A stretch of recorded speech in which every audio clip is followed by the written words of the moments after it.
प्यारे बच्चों नमस्कार। कोरोना कॉलिंग ऑनलाइन कक्षा में एक बार पुनः आप सभी का हार्दिक अभिनंदन है। आज हम लोग कक्षा 12 के भूगोल विषय के पाठ्य पुस्तक भारत लोक एवं अर्थव्यवस्था की इकाई 6 जिसका अध्याय 3 मानव विकास इसका अध्ययन करेंगे। इससे पूर्व मेरा संक्षिप्त परिचय। मैं राजेंद्र कुमार प्रजापति, प्रवक्ता भूगोल, doctor Karan Singh inter college रहले आगरा। तो चलिए आज के इस वीडियो में चर्चा के मुख्य बिंदु हैं मानव विकास क्या है, यूएनडीपी द्वारा मानव विकास रिपोर्ट, भारत के संदर्भ में मानव विकास की संकल्पना का अध्ययन करेंगे। भारत में मानव विकास रिपोर्ट तैयार करने के 3 सूचक, आर्थिक उपलब्धियों के सूचक, स्वस्थ जीवन के सूचक, सामाजिक सशक्तिकरण के सूचक और साथ ही में भारत में गरीबी, भारत में साक्षरता, भारत में मानव विकास सूचकांक, विकास एवं पर्यावरण के मध्य संबंध, इन सारी चीज़ों का हम लोग गहनता से अध्ययन करेंगे। तो मानव विकास के बारे में हम लोग देखते हैं ह्यूमन डेवलपमेंट क्या है। मानव विकास का लक्ष्य संपूर्ण मानव जाति के कल्याण को सुनिश्चित करना, यानी मानव विकास का लक्ष्य जो है संपूर्ण मानव जाति के कल्याण को सुनिश्चित करना ये है। कल्याण मात्र धन द्वारा ही संभव नहीं है। मानव का कल्याण मात्र धन द्वारा ही संभव नहीं है, बल्कि सामाजिक, आर्थिक एवं सांस्कृतिक विकास करना आवश्यक है। यानी सिर्फ संपत्ति या धन द्वारा ही, जैसे कि पुरानी विचारधारा ये थी कि धन या संपत्ति द्वारा ही मानव का कल्याण सुनिश्चित किया जा सकता है। तो बच्चों आज के समय में, जैसा कि मैंने पिछले वीडियो में बताया था, मानव विकास के फर्स्ट पाठ्य पुस्तक में हमने बताया था कि महबूबुल हक जो पाकिस्तानी अर्थशास्त्री हैं, इन्होंने मानव विकास की संकल्पना प्रस्तुत किया था। तो उसमें उन्होंने बताया था कि जब तक सामाजिक, आर्थिक और सांस्कृतिक विकास मानव का ना हो जाए तब तक मानव कल्याण सुनिश्चित नहीं हो सकता है। तो इसी के परिप्रेक्ष्य में 1990 में संयुक्त राष्ट्र विकास कार्यक्रम जो यूएनडीपी है, यूनाइटेड नेशंस डेवलपमेंट प्रोग्राम द्वारा मानव विकास रिपोर्ट प्रस्तुत किया गया। तो उसमें उन्होंने कुछ मानक प्रस्तुत किए, जैसे कि दीर्घ और स्वस्थ जीवन, जिसको शारीरिक विकास जिससे होता है, शिक्षा, मानसिक विकास जिससे होता है, बेहतर जीवन स्तर, राजनीतिक स्वतंत्रता, मानव अधिकार की गारंटी। तो ऐसे कुल लगभग 5-6 पॉइंट्स यूएनडीपी द्वारा प्रस्तुत किया गया। ठीक है, तो शारीरिक विकास जब होगा तो और साथ में ही जब बेहतर शिक्षा द्वारा मानसिक विकास मनुष्य का किया जाएगा तो उससे बेहतर जीवन स्तर प्राप्त करेगा मानव। और बेहतर जीवन स्तर प्राप्त करने के साथ साथ में यदि उसकी राजनीतिक स्वतंत्रता है, स्वायत्तता है, राजनीतिक रूप से वो लोकतांत्रिक स्वतंत्रता उसको प्राप्त हो गई है और साथ में उसकी मानव अधिकारों की राज्य द्वारा गारंटी प्रदान की जाती है, तो फिर मानव कल्याण सुनिश्चित हो सकेगा। ठीक है, ऐसा यूएनडीपी द्वारा प्रस्तुत रिपोर्ट में बताया गया है। आगे हम लोग इसको संक्षिप्तीकरण करते हैं। इस प्रकार मानव विकास लोगों के विकल्पों में विस्तार के साथ साथ प्राप्त होने वाले कल्याण के स्तर को ऊंचा करने की प्रक्रिया है। तो अगर इसको संक्षिप्त रूप से हम देखें, मानव विकास क्या है कि लोगों के विकल्पों में विस्तार, विकल्प यानी कि उनकी जो चॉइसेस हैं, मनुष्य की लोगों का जो विकल्प है, ज़्यादा जो है स्वतंत्रता है उनको संसाधनों में चुनाव करने की, अगर उसमें विस्तार हो रहा है और साथ में ही उनके कल्याण की जो है प्रक्रिया है ऊंची हो रही है, तो मानव का विकास, मानव का कल्याण सुनिश्चित होगा। अब हम लोग भारत के संदर्भ में मानव विकास की संकल्पना को देखेंगे। क्योंकि भारत एक ऐसा देश रहा है जहाँ पर समय समय पर तमाम प्रकार के विदेशी प्रभुत्व स्थापित हुए, विदेशी आक्रांता आए और इन्होंने अपने अपने संदर्भों में अपने अपने तरीके से यहाँ की संस्कृति में अपने आप को ढाला, यहाँ के लोगों का विकास किया। तो इसमें हम ऐतिहासिक रूप से देख सकते हैं भारत में मानव विकास की संकल्पना ऐतिहासिक झरोखे से होकर गुजरती है। जैसे कि पहले विदेशी आक्रांता आए, चाहे वो प्राचीन काल से अगर हम इसका अध्ययन करें अपने भारतीय इतिहास का, तो देखेंगे कि इस तरीके से शक, कुषाण, हूण, इस तरीके से विदेशी आक्रांता भारत में आए। फिर उपनिवेशवाद आता है और साथ साथ में साम्राज्यवादीकरण होता है भारत में, और इसके साथ साथ सामंतीकरण है, राजनीतिक अस्थिरता और भ्रष्टाचार, जातिवाद, जो आज के समय की जो मूल विषय वस्तु है। राजनीतिक अस्थिरता राज्यों में देख रहे हैं कि किस तरीके से राजनीतिक अस्थिरता व्याप्त रहती है। भ्रष्टाचार और जातिवाद जैसी जो है कुरीतियाँ फैली हुई हैं। तो इसके कारण मानव विकास की संकल्पना जो भारत में लाई गई है, इन सारी चीज़ों को दृष्टिकोण में रखते हुए किया गया है। तो परिणाम स्वरूप मानव विकास के संदर्भ में सामाजिक भेदभाव तथा प्रादेशिक विषमताएं उत्पन्न हुई। और जब इस प्रकार से ये सारी चीज़ें देखने को मिल रही हैं, तो भारत में जो मानव विकास के संदर्भ में सामाजिक भेदभाव और प्रादेशिक विषमताएं उत्पन्न हुई हैं। उपरोक्त तथ्यों के आधार पर यह कहा जा सकता है कि भारत का मानव विकास अभी शैशवावस्था में है। शैशवावस्था यानी कि भारत का मानव विकास अभी बिल्कुल इमैच्योर लेवल में है। अभी यहाँ पर मानव विकास ज़्यादा अच्छी तरीके से नहीं हो पाया है, जो कि सामाजिक अन्याय, सामाजिक अशांति, पारिस्थितिकी संकट तथा प्रादेशिक असंतुलन जैसे दोषों से पीड़ित है। ठीक है, तो इसीलिए यूएनडीपी ने अपनी रिपोर्ट में यह उल्लिखित किया है कि विकास लोगों को केंद्र में रखकर तैयार किया जाना चाहिए, न कि विकास को लोगों के मध्य रखकर। तो यूएनडीपी ने जो है यही कारण है कि उसने कहा कि विकास लोगों को केंद्र में रख करके, यानी यहाँ पे मनुष्य, मानव जो है केंद्र बिंदु होना चाहिए विकास का, न कि जो है विकास जो है मानव का केंद्र बिंदु होना चाहिए, मानव केंद्र में होना चाहिए विकास के। ठीक है, तो इस प्रकार यूएनडीपी द्वारा चयनित सूचकों का उपयोग करते हुए भारत के योजना आयोग ने भारत में मानव विकास रिपोर्ट तैयार करने के लिए 3 सूचकों को आधार बनाया। पहला है आर्थिक उपलब्धियों के सूचक, स्वस्थ जीवन के सूचक, और तीसरा है सामाजिक सशक्तिकरण के सूचक। तो 3 सूचकों का जो है आधार बनाया यूएनडीपी ने, यूनाइटेड नेशंस डेवलपमेंट प्रोग्राम ने। ठीक है, तो पहला हम लोग देखते हैं आर्थिक उपलब्धियों के सूचक, यानी indicators of economic attainment. Indicators of economic attainment, तो इसमें मुख्य रूप से इसके 2 सूचक हैं, जीडीपी यानी सकल घरेलू उत्पाद और प्रति व्यक्ति आय पीसीआई, पर कैपिटा इनकम। तो जीडीपी क्या होता है? सकल घरेलू उत्पाद का मतलब होता है एक वर्ष में एक राष्ट्र की सीमा के भीतर सभी अंतिम माल तथा सेवाओं के बाजार का मूल्य होता है। यानी सभी अंतिम माल और सभी अंतिम सेवाएं जो है उनका बाजार मूल्य किसी राष्ट्र की सीमा के अंदर एक वर्ष के अंदर जो है जब निकाला जाता है तो वही क्या कहलाता है? सकल घरेलू उत्पाद। और प्रति व्यक्ति आय क्या है? कुल राष्ट्रीय आय को उस वर्ष की मध्यावधि तिथि की जनसंख्या से विभाजित करके प्रति व्यक्ति आय प्राप्त किया जाता है। पीसीआई प्राप्त करने के लिए यानी राष्ट्रीय आय को उस वर्ष की मध्यावधि, यानी मान लेते हैं जैसे 2019 का राष्ट्रीय आय प्रति व्यक्ति आय निकालना है तो उस कुल राष्ट्रीय आय और 2019 के मध्यावधि यानी बीच का जून जुलाई के मध्य की तिथि को जो जनसंख्या है उस जनसंख्या से हम विभाजित कर देंगे कुल राष्ट्रीय आय को, तो हमें क्या प्राप्त हो जाएगी? प्रति व्यक्ति आय। और 2018 और 19 में जो प्रति व्यक्ति आय थी वो 10,532 रुपये प्रति माह थी उस समय। ठीक है, तो ये 2 सूचक हैं जीडीपी और प्रति व्यक्ति आय।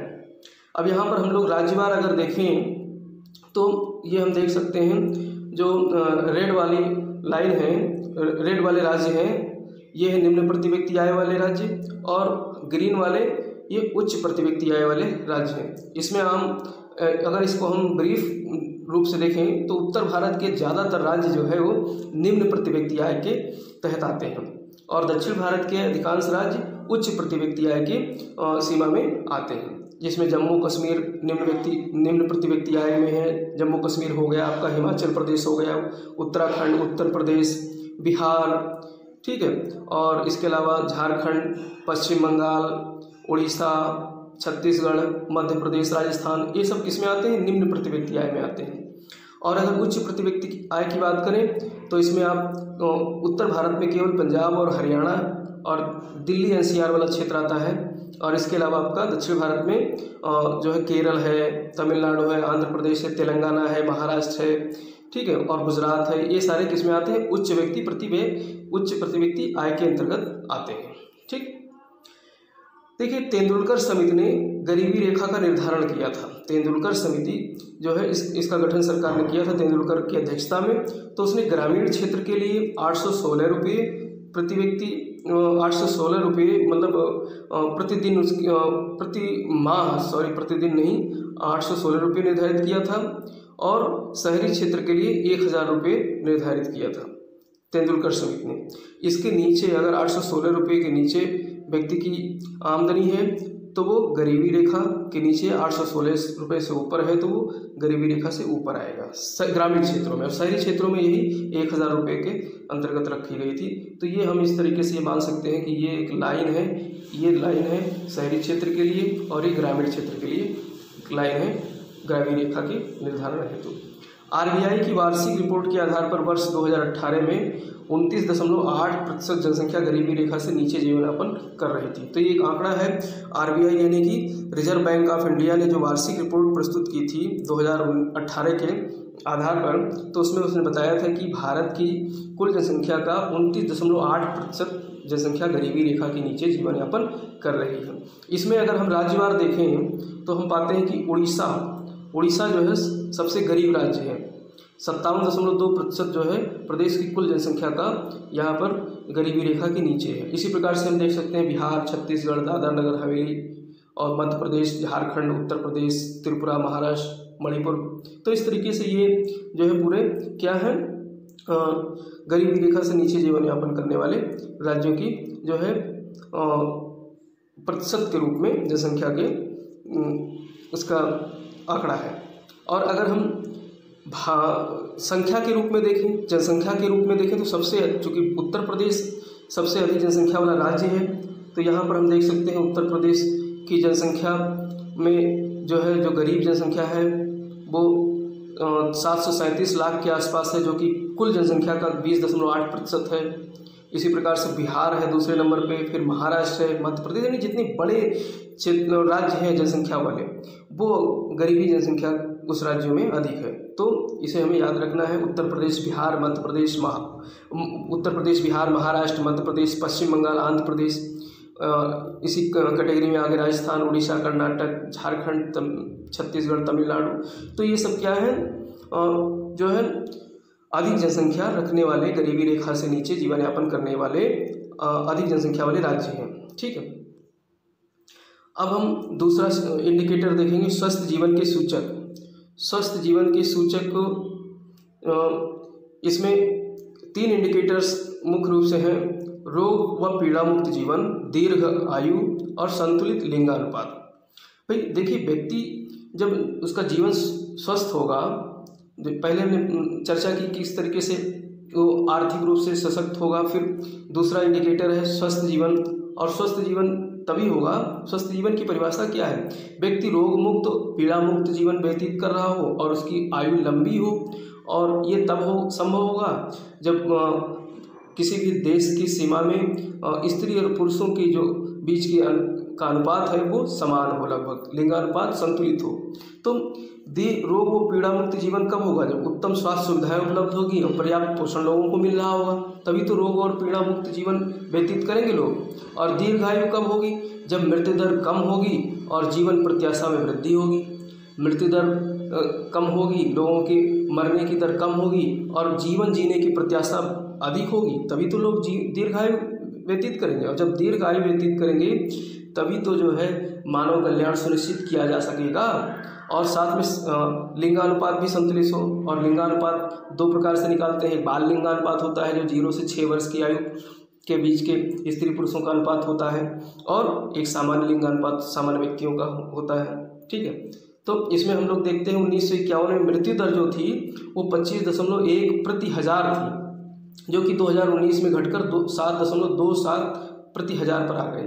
यानी देखिए कितनी गिरावट हुई है, आप बोर्ड पर देख सकते हैं कितनी जो है गिरावट हुई है। और इसमें हम लोग खास करके इन्फेंट मोर्टेलिटी रेट को देख रहे हैं, शिशु मृत्यु दर को देख रहे हैं। तो हमने दूसरे देशों से अगर तुलना करें, यहाँ पर पहले वाले डायग्राम में आप देख सकते हैं बोर्ड पर, इसमें आप देखिए जो इंडिया है, भारत है, जो डार्क ब्लू कलर से जो है एक बार डायग्राम बनाया गया है, जिसमें भारत की जो बाल मृत्यु दर है, यानी शिशु मृत्यु दर, सॉरी बाल मृत्यु दर नहीं, शिशु मृत्यु दर है वो 33 है।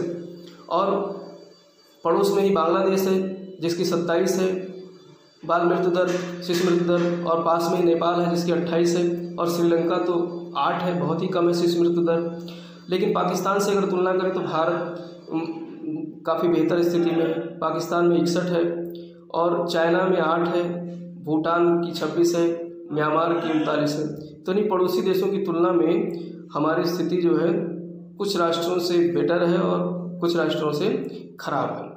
और अगर भारत में राज्यों की बात करें तो शिशु मृत्यु दर वाला सबसे अधिक मृत्यु दर वाला राज्य है मध्य प्रदेश, जहाँ पर 38 शिशु मृत्यु दर है, और उत्तर प्रदेश का 43 है, असम का 41 है, छत्तीसगढ़ का 41 है, उड़ीसा 40 है, और राजस्थान 37 है। तो इस तरीके से आप बोर्ड पर जो टॉप 10 शिशु मृत्यु दर वाले राज्य हैं इनको आप देख सकते हैं, जो कि RSS 2018 की 2020 में जारी रिपोर्ट है। ये 8 मई को जारी की गई रिपोर्ट है। SRS की रिपोर्ट है, ये स्रोत है उससे ली गई है, इसे आप देख सकते हैं। यहाँ पर राज्यवार हमने जीवन प्रत्याशा को दिखाया है, किस तरीके से राज्यों में जो है जीवन प्रत्याशा, जहाँ पर डार्क रंग कलर है, डार्क कलर जैसे केरल का आप देख सकते हैं, इस तरीके से केरल का डार्क कलर है। इसके बाद में जो है गोवा का है। तो ये सब अधिक लाइफ एक्सपेक्टेंसी को दिखाते हैं, उच्च जीवन प्रत्याशा को दिखाते हैं। अगर हम भारत के एवरेज की बात करें तो लगभग 66-67 वर्ष की जो है जीवन प्रत्याशा। विश्व की बात करें तो 70 वर्ष है। तो भारत विश्व की अपेक्षा अभी यहाँ पर जीवन प्रत्याशा कम है। लेकिन राज्यों में बात करें तो यहाँ भी जो है डिस्क्रिमिनेशन दिखाई दे रहा है। जो दक्षिण भारत के राज्य हैं यहाँ पर जीवन प्रत्याशा उच्च पाई जाती है, और ख़ास करके जो मध्य भारत है आपका मध्य प्रदेश, राजस्थान और छत्तीसगढ़, उड़ीसा का जो क्षेत्र है यहाँ पर जीवन प्रत्याशा कम दिखाई दे रही है। ठीक है, तो इस तरीके से आप देख सकते हैं बोर्ड पर। और लिंगानुपात की बात करें तो लिंगानुपात का मतलब होता है स्त्री पुरुषों के बीच के अनुपात से तात्पर्य है लिंगानुपात। तो लिंगानुपात में हमने बताया था कि जो है बाल लिंगानुपात और एक सामान्य लिंगानुपात दिखाया जाता है। तो यहाँ पर जो 0 से 6 वर्ष की आयु के बीच का लिंगानुपात है ये सर्किल से दिखाया गया है, और जो समग्र रूप से लिंगानुपात है ये रेड वाले सर्किल से दिखाया गया है, आप बोर्ड पर देख सकते हैं। तो इसमें हमने 1961 से लेकर 2011 की जनगणना का जो है लिंगानुपात लिया है। 1961 से लगातार जो है बीच में जो सेक्स रेशियो है, चाइल्ड सेक्स रेशियो बिल्कुल डाउनफॉल हो रहा है, गिर रहा है। देखिए 1961 में 960 था, जो 2011 में गिर करके 919 आ गया। तो ये क्या दर्शाता है, लिंगानुपात का नेगेटिव जो है झुकाव दिखा रहा है। और ओवरऑल अगर की बात करें तो इसमें बीच बीच में गिरावट भी आई है। फिर अभी का ट्रेंड क्या है, 1991 के बाद में इसमें वृद्धि दिखाई दे रही है। ठीक है, 943 आज के समय में लिंगानुपात है 2011 के आंकड़े के अनुसार। और इस वाले चित्र में आप देख सकते हैं लिंगानुपात, बाल शिशु लिंगानुपात, इस वाले चित्र में बोर्ड पर आप देख सकते हैं। और तीसरा सूचक है सामाजिक सशक्तिकरण के सूचक। तो सामाजिक सशक्तिकरण के सूचक यानी इंडिकेटर्स ऑफ सोशल एम्पावरमेंट। तो इंडिकेटर्स ऑफ सोशल एम्पावरमेंट, इसमें हमने इसके 2 सूचक लिए, साक्षरता तथा सामाजिक न्याय और सुरक्षा। तो साक्षरता में भारत में जो मेल की साक्षरता है 82.1% है, फीमेल की है 65.5%। और कुल साक्षरता की बात करें तो भारत में 74.04% कुल साक्षरता है भारत की। तो इस तरीके से मेल और फीमेल की साक्षरता में भारत में अभी भी बहुत ज़्यादा असमानता दिखाई दे रही है। और सामाजिक न्याय और सुरक्षा की अगर बात करें तो अभी यहाँ पर सामाजिक सुरक्षा और न्याय के लिए सरकार प्रतिबद्ध है, काफ़ी कार्य कर रही है, लेकिन अभी लोगों को सामाजिक न्याय और सुरक्षा पूरी तरीके से प्राप्त नहीं हो पा रही है। लेकिन ये सूचक है सामाजिक सशक्तिकरण के। तो देखिए अभी भारत में सामाजिक सशक्तिकरण के जो बाधक तत्व हैं क्या है, भूख है, गरीबी है, दासता है, बंधुआकरण है, अज्ञानता है, निरक्षरता है। तो ये सारी चीज़ें क्या हैं अभी जो है भारत में सामाजिक सशक्तिकरण की में बाधक तत्व हैं। इसीलिए साक्षरता बहुत आवश्यक एक सूचक है। अगर लोग जो वहाँ किसी भी देश की जनसंख्या अगर साक्षर होगी, अधिक से अधिक पढ़ी लिखी होगी, तो उसकी अज्ञानता खत्म होगी, वो साक्षर होगी, उसकी ज्ञान में वृद्धि होगी। और जब ज्ञान में वृद्धि होगी तो वो जो है अपने आसपास की जो पर्यावरण है, जो आसपास का जो संसाधन है, उन पर अपनी पकड़ बनाएगा, संसाधनों तक उसकी पहुंच होगी, विकल्पों को चुनने की उसकी जो है उसमें वृद्धि होगी, पावर में, उसकी शक्ति में वृद्धि होगी। तो उससे गरीबी मिटेगी तो भूख मिटेगी। ठीक है, तो इस तरीके से दासता और बंधुआकरण से मुक्त होगा तो सामाजिक सशक्तिकरण प्राप्त होगा। ठीक है, यहाँ पर आप बोर्ड पर एक मानचित्र देख सकते हैं। इस मानचित्र में लिटरेसी रेट्स दिखाया गया है भारत में। तो साक्षरता को हमने अलग से जो है बोर्ड के माध्यम से समझाने का प्रयास किया है। इसमें आप मानचित्र में देख सकते हैं जो दक्षिण भारत के राज्य हैं ये अधिक साक्षर दिखाई दे रहे हैं, जैसे खास करके केरल है।